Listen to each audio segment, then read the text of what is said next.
Hello dear student, welcome again in the class of biology, class 9. Why do we fall ill? Okay, today we are discussing about the disease caused by protozoans. Okay, in this session, in this class, we are discussing about the different type of diseases. So today we are discussing about the disease caused by the protozoa. First disease, that is malaria. आप लोग सब aware हैं इस disease के बारे में. बहुत common type की डिसीज होती है malaria. Malaria approx malaria caused by the fatal diseases for human being. Approximately 300 million people around the world get infected malaria in every year. More than 2 million people died every year due to the malaria disease. है ना. Malaria की अगर हम बात करें तो all around the world कितने patient देखने को मिलते हैं? ऑलमोस्ट 300 मिलियन लोग देखने को मिलते हैं ऑल अराउंड द वर्ल्ड. है ना. इतने लोगों को मलेरिया होता है. बहुत कॉमन बीमारी है. मलेरिया जो होता है जनरली किसके कारण? प्रोटोजोन डिसीज के बारे में पढ़ रहे हैं. तो प्रोटोजोआ की वजह से क्या होता है? प्रोटोजोन की वजह से कॉज होता है. कौन सा प्रोटोजोन है? That is Plasmodium protozoan. Okay, Plasmodium okay. Plasmodium जो प्रोटोजोआ उसकी वजह से क्या होता है? मलेरिया कॉज होता है ना.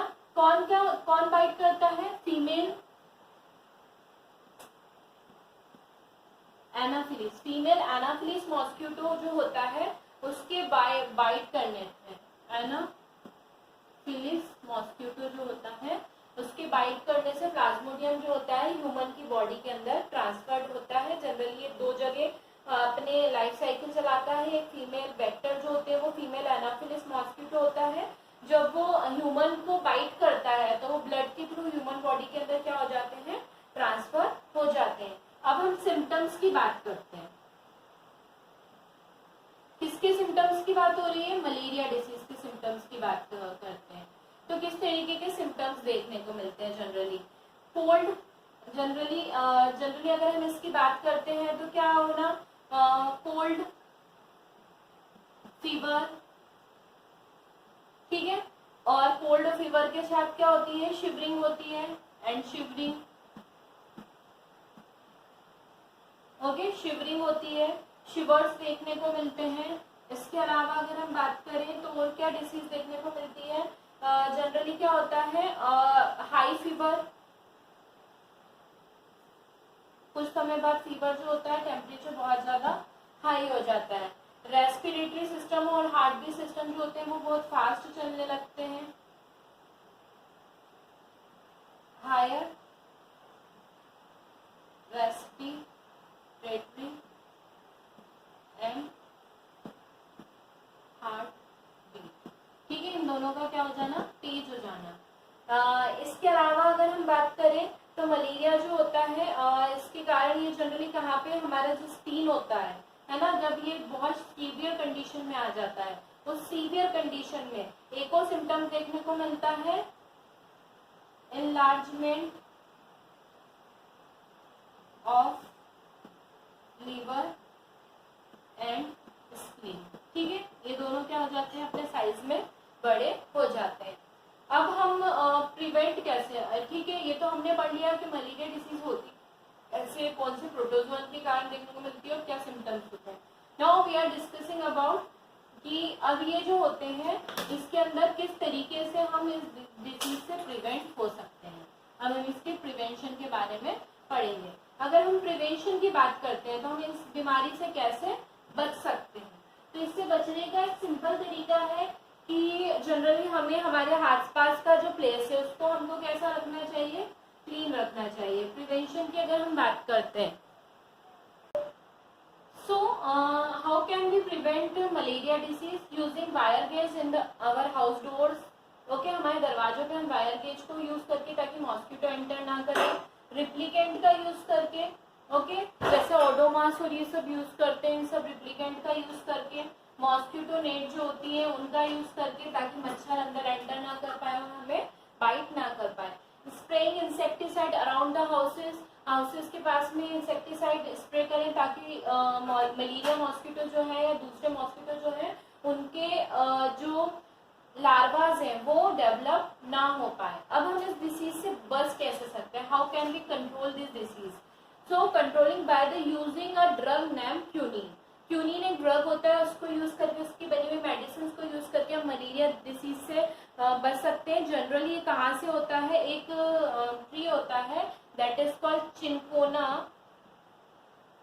ट्री, इसकी जो बार्क होती है उससे ये ड्रग निकाला जाता है और उससे मलेरिया सफरिंग ट्रीटमेंट जो होता है वो करा जाता है। ठीक है, साथ में ज्यादा से ज्यादा हम कंट्रोल कैसे कर सकते हैं, ज्यादा से ज्यादा मॉस्किटो से प्रिवेंट होके हम क्या कर सकते हैं, बच सकते हैं। Okay, this is the first disease which is caused by protozoa. Now we are discussing about disease caused by virus. Okay, अभी हमने प्रोटोजोआ से रिलेटेड देखी थी, हम वायरस से रिलेटेड डिसीज के बारे में डिस्कस करेंगे। Next disease that is disease caused by virus, in we are talking about influenza. Influenza is commonly called flu. It is caused by the virus Myxovirus influenza. Okay, Myxovirus influenza. Generally, there are three types: A, B, and C. Influenza A, Influenza B, and Influenza C. Influenza A and B cause epidemics in all over the world. But C are rarely seen such type of influenza. What was the symptoms of influenza? Sudden onset of chill, है ना, एकदम से ठंडी लगना, knows का discharge होना, छींके आना, फीवर होना, हेडेच होना, ठीक है, रेस्पिरेशन से रिलेटेड प्रॉब्लम क्रिएट होना, और कम से कम एडल्ट में 3 डेज तक कंटिन्यू काफी टिपिकल टेम्परेचर रहना, मतलब बहुत ज्यादा टेम्परेचर को रहना।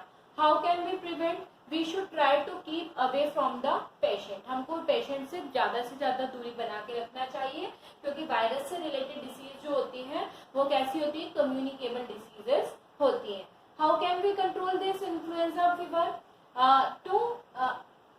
To give some medicine like amantadine and riamantadine. ये 2 टैबलेट होती हैं, उनको यूज जनरली डॉक्टर ट्रीटमेंट में प्रिस्क्राइब करते हैं इन्फ्लुएंजा पेशेंट को, या फिर rest speed up the recovery. और ज्यादा जल्दी ठीक होने के लिए जितना ज्यादा रेस्ट किया जाता है उतनी जल्दी क्या होता है, पेशेंट ठीक होता है।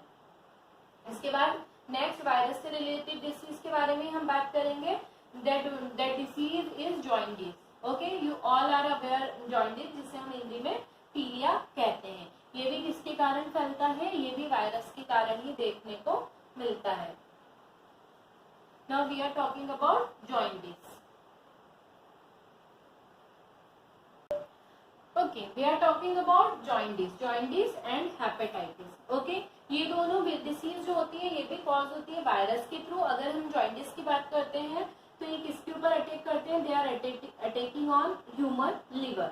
हमारे लिवर के ऊपर अटैक करते हैं। हमारे लिवर के अंदर एक जूस सिक्रीट होता है that is called bile juice. Bile juice जो होता है उसके अंदर बिलिरुबिन और बिलिबर्डिन करके पिगमेंट प्रेजेंट होते हैं, तो उनका सिक्रीशन ज्यादा होने लगता है, जिसके कारण क्या होता है, बाइल जूस एक्सेस अमाउंट में सिक्रीट होने लगता है और हमारी बॉडी जो होती है वो पूरी येलोइश कलर की हो जाती है, क्योंकि हमारे ब्लड के अंदर बिलिरुबिन और बिलिबर्डिन का लेवल क्या हो जाता है, इंक्रीज हो जाता है, जिसके कारण हमारी बॉडी कैसी होती है, नॉर्मल जो स्किन होती है वो येलोइश कलर की दिखाई देने लगती है। अगर हम हेपेटाइटिस की बात करते हैं तो जनरली हेपेटाइटिस जो होते हैं वो कितने टाइप के देखने को मिलते हैं, hepatitis A, hepatitis B, hepatitis C, hepatitis D and hepatitis E.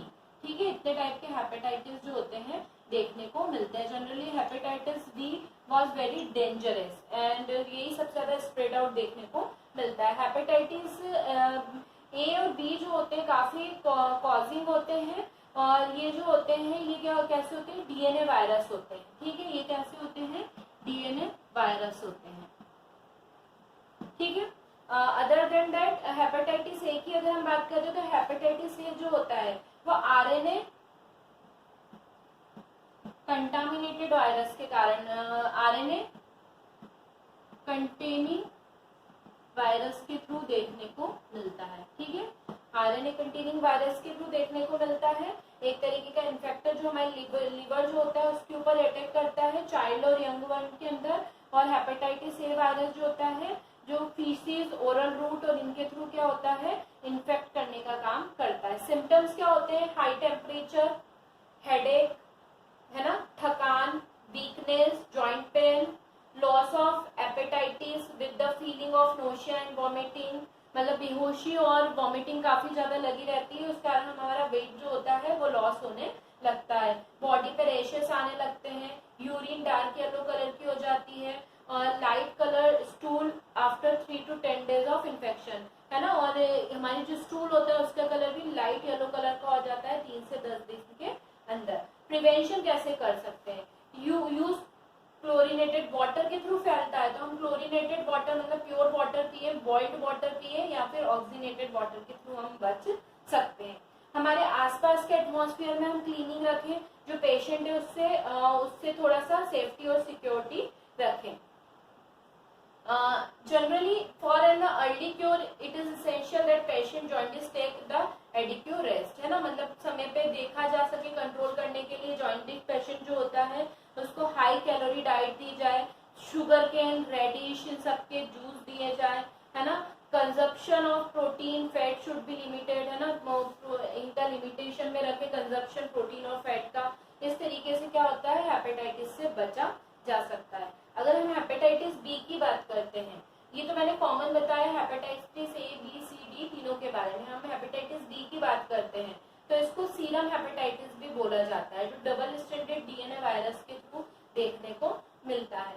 Generally ये वो जो होता है काफी डेंजरस और वाइडली स्प्रेड डिसीज है, हमारे ब्लड के थ्रू ट्रांसमिट होती है। Hepatitis B is regarded more dangerous than the AIDS. AIDS से भी ज्यादा डेंजर बीमारी कौन सी होती है? हेपेटाइटिस बी होती है, जो इन्फेक्शन के थ्रू ट्रांसमिट होती है। और हेपेटाइटिस बी जो होती है लीवर डिसीज करती है, और क्रोनिक एक्टिविटी जो होती है हेपेटोकार्सिनोमा कॉज करती है, that means liver cancer cause करती है हेपेटाइटिस बी, है ना। इसके अलावा इन्फेक्शन काफी ज्यादा रिस्क बढ़ जाती है, और हेपेटाइटिस बी के जो पेशेंट होते हैं उनके अंदर लिवर सिरोसिस होने लगता है, और अल्टीमेटली उनकी डेथ हो जाती है। सारे सिम्टम्स जो होते हैं हेपेटाइटिस बी के अंदर देखने को मिलते हैं। Okay, now we are discussing about the next one, that is AIDS. ठीक है, हम किसके बारे में डिस्कस करने वाले हैं? एड्स के बारे में डिस्कस करने वाले। एड्स का फुल फॉर्म होता है acquired immunodeficiency syndrome. Now still we are discussing about AIDS that means acquired immunodeficiency syndrome. ठीक है, किसके कारण फैलता है ये? एचआईवी की वजह से। एचआईवी एक तरीके का वायरस होता है, ह्यूमन इम्यूनोडिफिशियंसी वायरस। और किस तरीके का वायरस होता है? ये होता है रिटेरो वायरस। ठीक है, वायरस का एक टाइप होता है, रिटेरो वायरस होता है। और ये वायरस की अगर हम बात करते हैं तो जनरली किसके ऊपर अटैक करता है? It attack on WBC cell, मतलब व्हाइट ब्लड सेल पे अटैक करता है। और व्हाइट ब्लड सेल पे अटैक करा तो नाम से पता चल रहा है हमारी इम्यूनिटी को ये क्या करते हैं? कॉज करते हैं, हमारी इम्यूनिटी को वीक कर देते हैं। अगर हमारी इम्यूनिटी ही वीक हो गई है then we are not capable to fight with some other diseases. Okay, because our immune system is that system which help to us to fight with the other pathogen or viruses. If our immune system is low, so we are not capable to fight with the diseases. So AIDS जो होता है वही करता है, हमारे white blood cell पे attack करता है और ये डिसीज होती है। इसके कारण जनरली पेशेंट की एक प्रॉपर टाइम के बाद डेथ ही हो जाती है, क्योंकि वो सिंपल कोल्ड और फीवर से भी क्या नहीं कर पाता है? फाइट नहीं कर पाता है। एक तरीके की क्या होता है, इसका ट्रांसमिशन इजीली देखने को मिलता है। काफी ट्रांसमिटेड वायरस डिसीजेस मैंने आप लोगों को बोला है कि इनके अंदर ट्रांसमिशन बहुत इजीली देखने को मिलता है ना। ये इजीली क्या होते हैं? ट्रांसमिटेड होते हैं। कैसे होते हैं? विद सेक्सुअल कॉन्टेक्ट,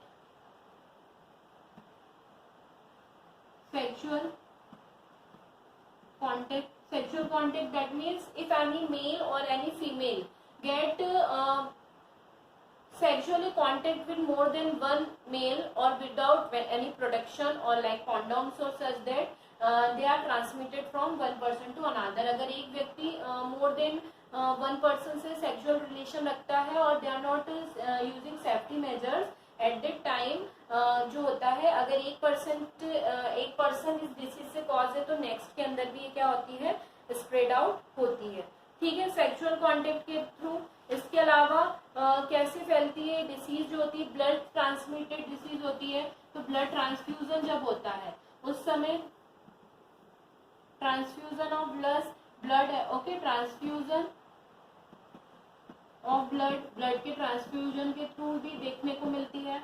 जब वो क्या होती है, अगर कोई कंटामिनेटेड पर्सन है उसका ब्लड अगर किसी हेल्दी पर्सन के अंदर लगा दिया तो उनके अंदर भी एड्स होने के चांसेस बढ़ जाएंगे, ठीक है।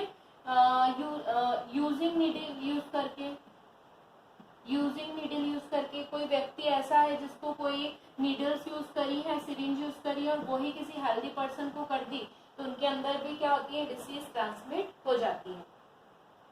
जनरली अगर बात करें प्रेग्नेंट लेडीज के अंदर, प्रेगनेंसी के दौरान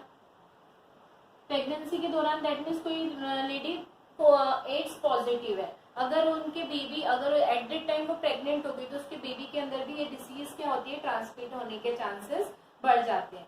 सिम्टम्स क्या होते हैं, रेगुलर फीवर होना, स्वेलिंग होना, नाइट और काफी स्वेटिंग होना, वेट लॉस हो जाना, है ना, ब्रेन जो होता है उसके अंदर सेवरल डैमेजेस देखना, ये सारे जो होते हैं सिम्टम्स देखने को मिलते हैं। प्रिवेंशन और कंट्रोल कैसे कर सकते हैं, तो हम कंट्रोल ऐसे कर सकते हैं कि जो जितने भी ट्रांसमिशन चीजें हैं उनसे सिक्योर करके, ब्लड ट्रांसफ्यूजन जब हो रहा है आप ध्यान रखें कि उसका पहले प्रॉपर टेस्ट कराएं और फिर उसके बाद ब्लड को यूज करें। सेक्सुअल कांटेक्ट करते टाइम कॉन्डोम्स का यूज करके प्रिकॉशन रख के, या फिर डोंट सेक्सुअली ज्यादा एक या एक से ज्यादा लोगों से सेक्सुअल कांटेक्ट ना रखें।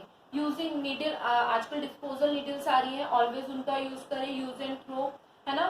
प्रेग्नेंट लेडी का टाइम पे क्या कराते रहें, टेस्ट कराते रहें और टेस्ट करा के क्या करना चाहिए कि अगर कोई lady by chance positive AIDS positive निकलती है तो एट दैट टाइम ये ध्यान रखा जाए कि उसके बच्चे के अंदर ना, आजकल बहुत सारे ऐसे डॉक्टर ने, साइंटिस्ट ने बहुत सारी ऐसी चीजें ढूंढी है जिसके थ्रू उनको उनसे बचाया जा सकता है कि बच्चों के अंदर भी सेम ना हो। आप जब बार्बर के पास जाते हैं ध्यान रखें बार्बर शॉप के ऊपर रेजर्स का रीयूज ना कराएं, okay, use and throw razors का यूज करें, जिसके कारण ये डिसीज कंट्रोल और प्रिवेंट हो सकती है, क्योंकि इसमें हम सिर्फ प्रिवेंट अपने आप को प्रिकॉशन रख के हम वी आर ओनली प्रिकॉशन रख के ही हम अपने आप को इससे बचा सकते हैं, बिकॉज इसका कोई भी एज सच मेडिसिन अभी तक डिस्कवर नहीं हुआ है। So there is the only way to protect ourselves to get a precaution. Okay. So the disease caused by virus has been finished. In next lecture we are discussing about disease caused by bacteria. Okay, disease caused by bacteria. हम next class में किसके बारे में पढ़ेंगे, disease caused by bacteria. So till then have a nice day. Goodbye student.